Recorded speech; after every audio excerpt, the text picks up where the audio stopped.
আগামীকাল শক্তিশালী অস্ট্রেলিয়ার বিপক্ষে প্রথম টেস্টে মাঠে নামবে বাংলাদেশ। দীর্ঘদিন পর আবারও অস্ট্রেলিয়ার মাটিতে টেস্ট খেলতে নামছে টাইগাররা। ডারউইনের মারারা স্টেডিয়ামে শুরু হতে যাওয়া এই ম্যাচকে ঘিরে বাংলাদেশের ক্রিকেট প্রেমীদের মধ্যে তৈরি হয়েছে বাড়তি উত্তেজনা।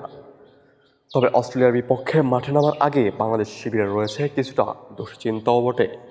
দলের অন্যতম গুরুত্বপূর্ণ পেসার নাহিদ রানা ও শরীফুল ইসলাম থাকছেন না এই টেস্টে, যা বাংলাদেশ পেস বোলিং আক্রমণে এক বড় ধাক্কা।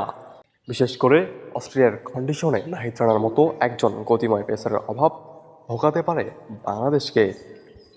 তবে স্বস্তি ফিরেছে বাংলাদেশ ব্যাটিং অর্ডারে। দীর্ঘদিনের চোট কাটিয়ে স্কোরে ফিরেছেন লিটন কুমার দাস, ফলে ব্যাটিং অর্ডারে অভিজ্ঞতা ও ভারসাম্য বাড়বে বাংলাদেশে। অন্যদিকে বাংলাদেশের জন্য সবচেয়ে বড় চ্যালেঞ্জ হতে যাচ্ছে অস্ট্রেলিয়ার শক্তিশালী বোলিং আক্রমণ। চোট কাটিয়ে দলে ফিরেছেন পেসার প্যাট কামিন্স, জস হাওলাস ও স্পিনার নাথান লায়ন। অর্থাৎ অস্ট্রেলিয়ার পেস ও স্পিন দুই দিকেই রয়েছে বিশ্বমানের অস্ত্র। সাম্প্রতিক সময়ে টেস্ট ক্রিকেটে টাইগারদের পারফরমেন্সে এসেছে উন্নতি। ব্যাটিংয়ে অভিজ্ঞ মুশফিকুর রহিম, নাজমুল হোসেন শান্ত, মেহেদী হাসান মিরাজ ও লিটন কুমার দাসরা নিজেদের সামর্থ্য দেখাতে পারলে অস্ট্রেলিয়ার জন্য ম্যাচটি কঠিন হয়ে উঠতে পারে। সবচেয়ে বড় প্রশ্ন, ডারউইনের কন্ডিশনে বাংলাদেশের পেসাররা সুবিধা নিতে পারবেন তো? আর অস্ট্রেলিয়ার বাউন্সি উইকেটে বাংলাদেশের ব্যাটাররা কতক্ষণই বা টিকে থাকতে পারবেন উইকেটে?